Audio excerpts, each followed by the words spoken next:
Hello बच्चों, मैं आपकी Renu ma'am. Acknowledge series by Amit publishing house, राष्ट्रभाषा भाग 5, पाठ 2, महाराणा प्रताप। नाम सुना होगा आपने महाराणा प्रताप का। महाराणा प्रताप के बारे में बताने जा रही हूँ, बहुत ध्यान से सुने। सबने सुना होगा महाराणा प्रताप ने कैसे लड़ाई की, महाराणा प्रताप का घोड़ा कौन था, महाराणा प्रताप के पिता कौन थे, कहाँ इनका जन्म हुआ था। तो आइए चलिए जानते हैं इनके बारे में। भारतवर्ष में बहुत सारे ऐसे महापुरुष हुए हैं, बहुत सारे ऐसे देशभक्त हुए हैं जिन्होंने देश की रक्षा करने के लिए, अपनी मातृभूमि की रक्षा करने के लिए अपने प्राणों का बलिदान दे दिया, अपने प्राणों को न्योछावर कर दिया। बहुत सारे ऐसे देशभक्त हुए हैं बच्चों, आपको बहुत सारे नाम पता होंगे इसके। चंद्रशेखर आजाद, सुभाष चंद्र बोस, है ना, सरदार वल्लभ भाई पटेल, ऐसे बहुत सारे हमारे देशभक्त हैं जिन्होंने अपने देश की रक्षा के लिए समय समय पर अपने प्राणों का बलिदान दे दिया। उनमें महाराणा प्रताप का नाम भी अग्रगण्य है, सबसे आगे है। महाराणा प्रताप का जन्म 31 मई को 31 मई को 1539 को राजस्थान के उदयपुर जिले में हुआ था बच्चों। इनके पिता का नाम क्या था? उदय सिंह था। और दादा का क्या नाम था? राणा सांगा था। क्या नाम था पिता का? उदय सिंह था। और दादाजी का नाम था राणा सांगा था। महाराणा प्रताप क्या थे? बहुत हाइट अच्छी थी उनकी, लंबा कद था, चौड़ी छाती थी उनकी, उनकी जो मूछें थी वो बड़ी रोबीली थी, और उनकी आंखें जो थी वो बहुत बड़ी बड़ी थी। तो ये सब सारी बातें जो थी वो उनके व्यक्तित्व को बहुत आकर्षित बनाती थी। उनका व्यक्तित्व इतना आकर्षक था इन सब बातों की वजह से, क्योंकि उनकी जो पर्सनैलिटी थी, उनका जो व्यक्तित्व था वो बहुत ही बढ़िया था। और उनकी नस नस में राणा सांगा की वीरता और दिल में देशभक्ति की भावना, अपने दादा की जो, जैसे कहते हैं ना, जीन्स में भरा हुआ होता है, ऐसे ही उनको राणा सांगा की तरफ से ये उनको इनबिल्ट था, इनहेरिट हुआ था कि उनके जो दादाजी की तरह उनके अंदर भी देशभक्ति की भावना उनके नस नस में कूट कूट कर भरी हुई थी। और वो युद्ध कला में प्रवीण थे, बहुत जानते थे कि युद्ध कैसे किया जाता है। इस कला में वो बहुत चतुर थे, बहुत उनका कौशल था उनको। और तीर चलाना और घुड़सवारी करने का उनको बहुत शौक था। तो तीर भी बहुत अच्छा चलाते थे और घुड़सवारी भी करते थे। महाराणा सांगा ने मुगल सम्राट बाबर से टक्कर ली थी। किससे टक्कर ले ली उन्होंने? मुगल सम्राट थे बाबर। और महाराणा प्रताप ने अकबर जैसे महाबलशाली बादशाह की अधीनता स्वीकार न करके उसकी नाक में दम कर रखा था। अकबर चाहते थे कि किसी भी तरीके से वो राज्य करें और उनको हरा दें, लेकिन महाराणा प्रताप उनकी ये बात स्वीकार नहीं करते थे कभी भी। और उन्होंने उनकी नाक में दम कर रखा था, उनको परेशान कर रखा था, और कह रहे थे कि मैं अपनी जो मातृभूमि है किसी को भी नहीं दूंगा। जो महाराणा प्रताप के पिता थे उदय सिंह बच्चों, वो शिवपुर, कोटा और चित्तौड़गढ़ जैसे देश दुर्गों पर, किलों पर उन्होंने, अकबर का क्या था, बहुत राज्य था अकबर का। अकबर ने इन सब किलों पर अपना आधिपत्य करा हुआ था, अपना एक एकाधिकार कर रखा था। राजपूतों को मेवाड़ का यह पतन असहनीय था। जो राजपूत थे, क्योंकि महाराणा प्रताप भी राजपूत थे, इनको ये सब बिल्कुल सहन नहीं होता था कि अकबर ने इतने सारे किलों पर राज्य कर रखा है, उसका एकाधिकार है, वही राज्य करता है। क्योंकि जो उनके पिता थे उदय सिंह, जो उदय सिंह का जो व्यक्तित्व था वो कुछ इस तरीके का था कि वो एक विलासी राजा थे। विलासी राजा जानते हो बच्चों, बड़े वो भोग विलासी थे और बहुत शौकीन किस्म के व्यक्ति थे। इसलिए सब यही देखते थे कि कब प्रताप बड़ा हो और कब जो है राजा की गद्दी, सिंहासन पर महाराणा प्रताप बैठे। क्योंकि जो उदय सिंह की जो छवि थी वो लोगों के लिए अच्छी नहीं थी, क्योंकि वो एक बहुत ही भोग विलासी व्यक्ति थे। उन्होंने राणा सांगा के शौर्य, पद्मिनी के जौहर की कहानियां सुन रखी थी देशवासियों ने। तो वो यही चाहते थे कि हमारे देश पर जो राज्य करे, हमारे चित्तौड़ पर, वो कौन करे? महाराणा प्रताप करे। उनका ये मानना था कि राजपूतों का धर्म देश के लिए जीवन की आहुति देना है। कि राजपूत क्या करते हैं? राजपूत ऐसे होते हैं कि अपनी एक जुबान पर वो अपना जीवन एक कहने के बाद न्योछावर कर देते हैं अपने देश में। और प्रताप ने चित्तौड़ की दुर्दशा, जो चित्तौड़ की हालत थी वो बहुत बुरी थी, और महाराणा प्रताप ने ये देखा कि चित्तौड़ की हालत अच्छी नहीं है, बुरी हालत है, दुर्दशा है उसकी। तो उन्होंने ये निश्चय कर लिया, ये प्रण कर लिया उन्होंने कि वो चित्तौड़ को वापस लेकर रहेंगे और चित्तौड़ को अपने किसी को भी नहीं देंगे। 3 मार्च 1572 को महाराणा प्रताप को मेवाड़ के सिंहासन पर बैठा दिया गया, राजा बन गए वो। उन्होंने ये प्रतिज्ञा ली, ये शपथ ली उन्होंने कि चित्तौड़ का उद्धार उनका केवल एकमात्र लक्ष्य उनका क्या है कि वो चित्तौड़ का उद्धार करेंगे, और जब तक चित्तौड़ स्वतंत्र नहीं होगा, आजाद नहीं होगा, तब तक वे अपने सोने चांदी के बर्तनों में बिल्कुल भोजन नहीं करेंगे, क्योंकि जब वो राजा बन गए थे तो उनको जो खाना दिया जाता था, उनको जो भोजन दिया जाता था, वो सोने चांदी के बर्तनों में दिया जाता था। लेकिन उन्होंने कहा जब तक चित्तौड़ को मैं आजाद नहीं करा लूंगा, तब तक मैं सोने चांदी के बर्तनों में बिल्कुल खाना नहीं खाऊंगा, और ना ही वो ऐसे बिस्तर पर सोते थे कि जो आरामदायक होते थे, वो जमीन पर ही सोते थे, और ना ही वो राजमहल में रहेंगे।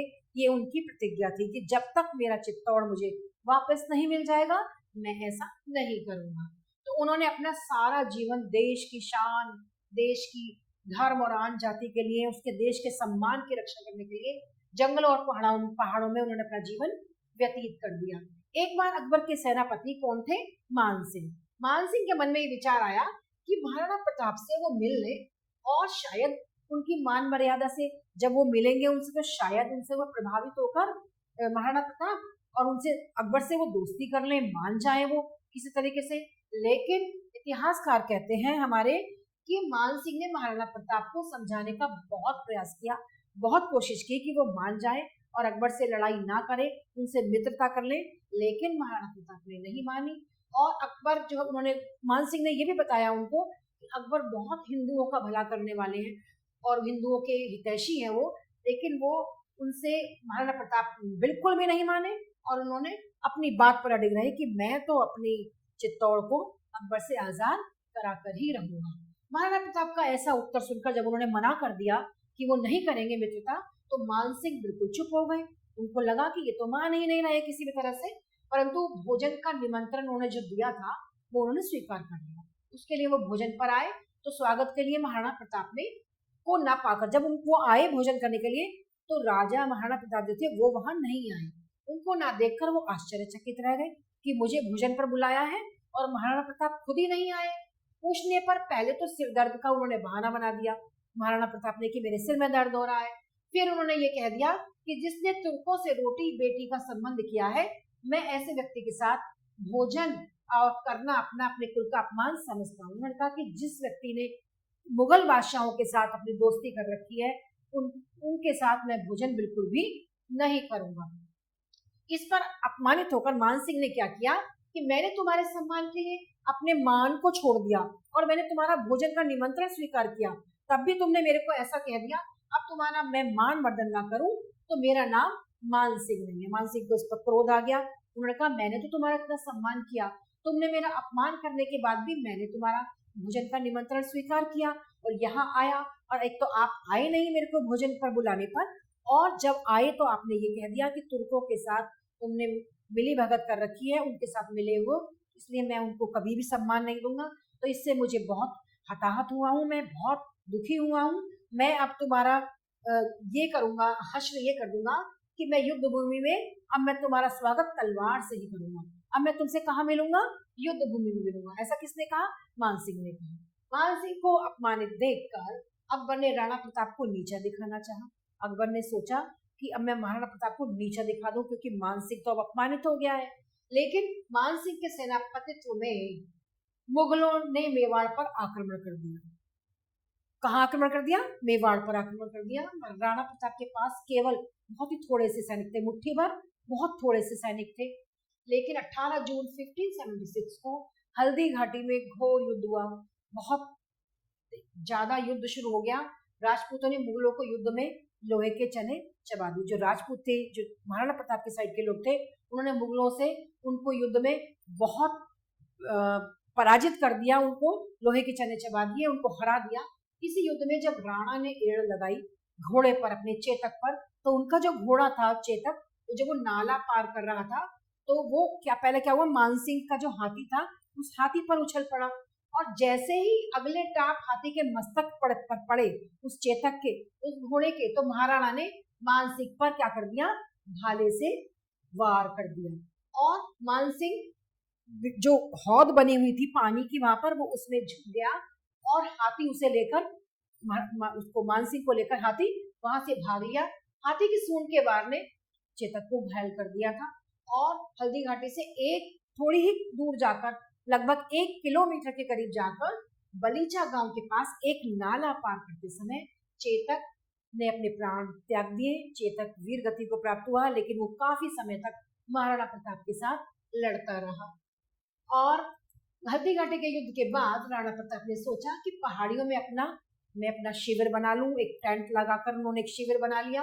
युद्ध के समय विजय की आशा न होने पर राणा ने आज्ञा दी थी कि सब फसलें जला डालो, सारी फसलें खत्म कर डालो, कोई फसल बचनी नहीं चाहिए और खेतों को नष्ट कर दो ताकि ऐसा ना हो कि शत्रु से अन्न प्राप्त कर अधिक शक्तिशाली हो जाए। उस फसलों से जो अनाज प्राप्त करके शत्रु जो है उसे खाकर उसके अंदर और बल आ जाए और शारीरिक क्षमता उसकी बढ़ जाए। तो उसने कहा कि उसको बिल्कुल खत्म कर डालो उस अन्न को। राणा के बचे कुछ सैनिकों की भूखों मरने की नौबत आ गई, बहुत हालत खराब हो गई। वो जितने भी सैनिक थोड़े बहुत बचे थे वो बिल्कुल भूखमरी के उस पर आ गए और यहाँ तक कि राणा के यहाँ घास की रोटियां पका गई। इतनी हालत खराब हो गई कि जो रोटियां भी बनने लगी वो घास की रोटियां बनने लगी थी। परंतु भाग्य में वो भी नहीं थी, वो भी नहीं मिली। बाद में घास की रोटियां भी नहीं मिल रही थी। उनकी अपनी बच्ची के हाथ से एक वन बिलाव घास की रोटी छीनकर भागे। जो वन में रहने वाला बिलाव था, जो उनकी एक रोटी थी वो भी छीनकर वो भाग गया था और वो रोने लगी। राणा से रहा नहीं गया और उन्होंने अकबर को एक मित्रता का पत्र भेजा और जिसे देखकर राजकवि पृथ्वीराज बहुत परेशान हो गए, वो विचलित हो गए कि ऐसा इन्होंने कैसे भेज दिया ये पत्र। उन्होंने अकबर से कहा कि ये हस्ताक्षर राणा के नहीं है, ये कोई साजिश लग रही है, ये राणा के हस्ताक्षर नहीं है, ये शत्रु का कोई बहुत बड़ा धोखा है जो एक पत्र के माध्यम से आपसे संधि करना चाह रहा है, आपसे मिलना चाहता है। पृथ्वीराज ने प्रतिज्ञा की कि वो अपनी कविता की प्रेरणा से राणा को जागृत करेंगे, उनको कहेंगे कि उन्होंने कविता ऐसी लिखी कि राणा को उससे जगाएंगी, उनके अंदर चेतना लाएंगे। पृथ्वीराज की कविता भरा पत्र पाकर राणा का सोया हुआ स्वाभिमान बिल्कुल जाग उठा। जो उनके अंदर स्वाभिमान सो चुका था ना, वो सोच रहे थे कि मैं मित्रता कर लूंगा, वो एकदम जागरूक हो गए और उन्होंने पृथ्वीराज को ये संदेश भेज दिया कि उनके पत्र का उत्तर लेखनी से नहीं, अब वो उनके पत्र का उत्तर किससे देंगे बच्चों? तलवार से देंगे। अब युद्ध भूमि में उनसे मिलेंगे क्योंकि उन्हें लगा उनके स्वाभिमान को बड़ी ठेस पहुंची थी क्योंकि पृथ्वीराज ने ऐसी कविता उनको लिखकर भेजी थी। उसके बाद दूसरा युद्ध हुआ और धीरे धीरे राणा ने 32 यानी कि 32 किलों पर विजय प्राप्त कर ली और वे अभी चित्तौड़, अजमेर और मांडलगढ़ जीत भी नहीं पाए थे कि 19 जनवरी यानी कि 19 जनवरी 1597 1597 में 57 वर्ष की आयु में, केवल 57 वर्ष की आयु में ही उनका चावड़ गांव में स्वर्ग सिधार गए। वो मृत्यु को प्राप्त हुए, वीर गति को प्राप्त हुए। राजपूतों में बड़े बड़े वीर योद्धा और सेनानी हुए हैं, परंतु राणा प्रताप जैसा धीर, वीर, राष्ट्र प्रेमी और स्वाभिमानी कोई अभी तक नहीं हुआ है क्योंकि इतने धैर्यशाली थे वो, इतने वीर थे कि उनके जैसा आज तक कोई भी वीर पैदा नहीं हुआ है।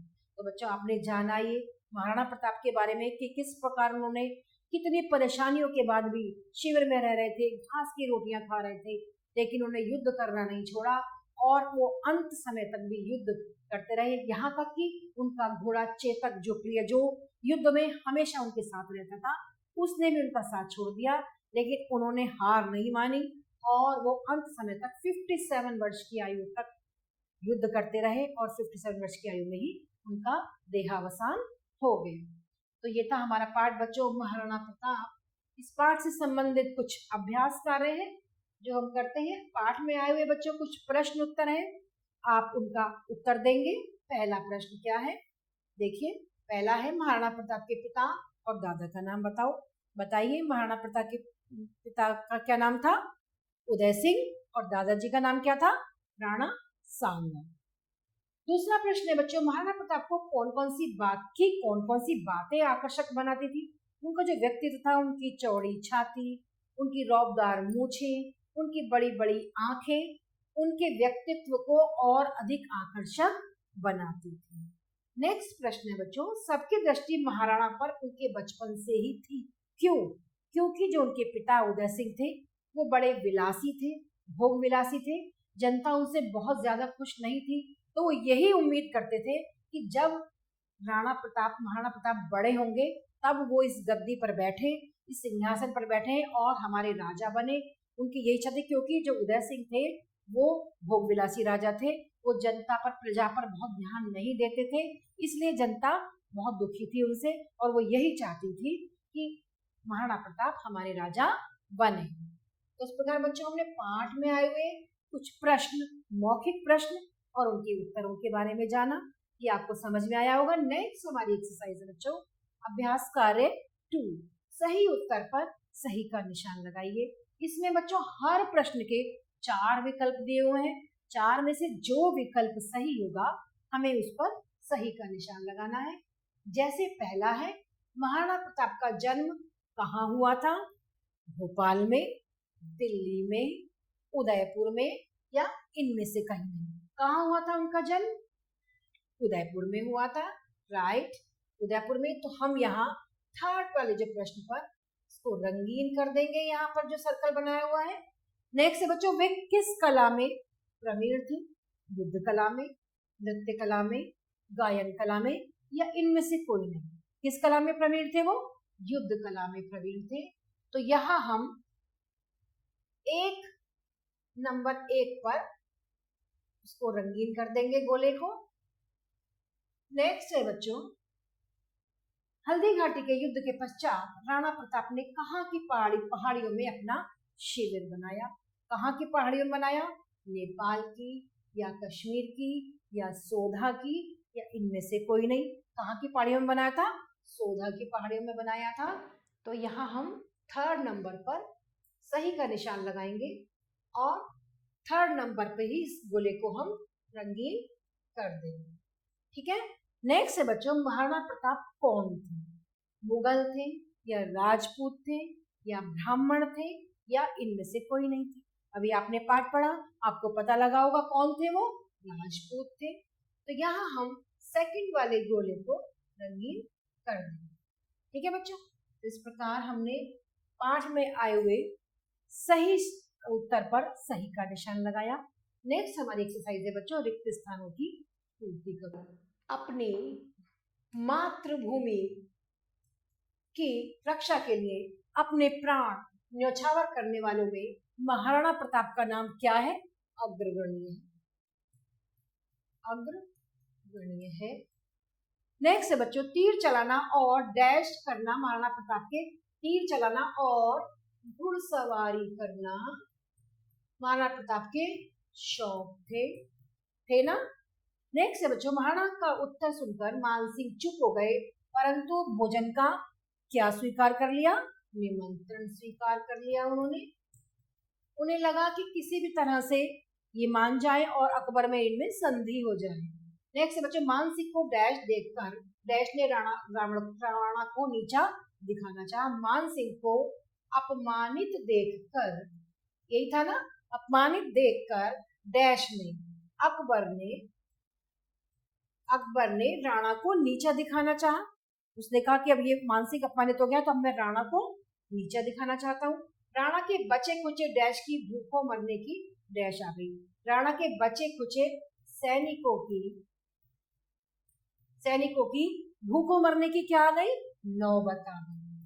ठीक है, नौबत आ गई। तो इस प्रकार बच्चों हमने पाठ में आए हुए रिक्त स्थान पाठ ही के द्वारा दिए गए शब्दों के द्वारा पूरा किया और आपने जाना कि किस प्रकार हमने पूरा किया और महाराणा प्रताप की वीरता, उनकी शौर्यता, उनकी धैर्यता, सबके बारे में जाना कि कितने वीर पुरुष थे वो, कि ऐसा कोई आज तक हमारे देश में नहीं हुआ है। तो हम फिर बच्चों नेक्स्ट पार्ट में आपसे फिर मिलते हैं। तब तक के लिए आभार।